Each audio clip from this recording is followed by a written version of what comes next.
How concerned are you about, we're seeing the blockades happening against Coastal GasLink all over the place. How concerned are you about similar actions of civil disobedience in regards to TMX and then eventually perhaps tech?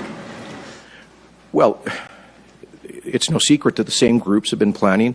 I think this is a dress rehearsal for illegal protests on pretty much any major project. But let me just point out, again, the hypocrisy of all of this.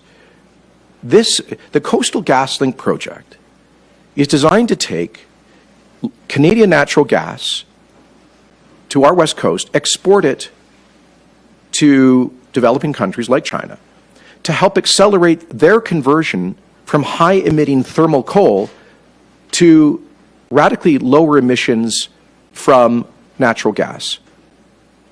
We're always told we should have policy that's based on evidence. Well, the evidence is this.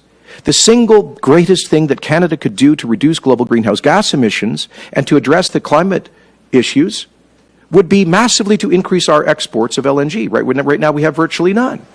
If these folks were actually concerned about CO2 emissions, they would be calling for the acceleration of the Coastal GasLink project, not trying to shut down our economy, commuters, people trying to get to work because they're opposed to Canada playing a role in the essential conversion of thermal coal to natural gas as a major source of energy around the world. And it's certainly not about Indigenous rights, because every one of the 20 elected First Nations councils along the Coastal GasLink route, following extensive consultations with their grassroots members, including the elected council of the Wet'suwet'en people, support the project, including the majority of the hereditary chiefs of the Wet'suwet'en people.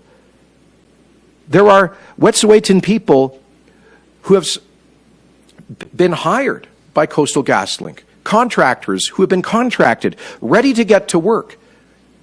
As former Chief Councillor Ellis Ross of the Haisla First Nation, current MLA in British Columbia, said, this isn't about Indigenous rights, this is about eco-colonialism, coming from people in urban southern Canada who are projecting their own fringe political agenda on the Indigenous people of northwestern Canada, who want to give a lifeline of hope to their young people. As Chief Ellis Ross said in a video posted this week, you know, when you're a chief in one of those communities, when you're a leader, your main responsibility is to ensure that the teenagers in your constituent, in your band, have an alternative to dependency, despondency, and sometimes a life of addiction. And he said that alternative is employment. So this is not about Indigenous people. It's not about carbon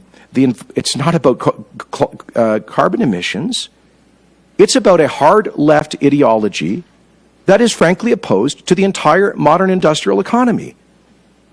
And I think it's about time that our police services demonstrated that this is a country that respects the rule of law. Allowing people to, completely destabilizing the lives of tens of thousands of people, costing all of us untold costs in our economy by shutting down ports and bridges, highways and railways, in opposition to the express democratic wishes of First Nations, is outrageous, and it has to end.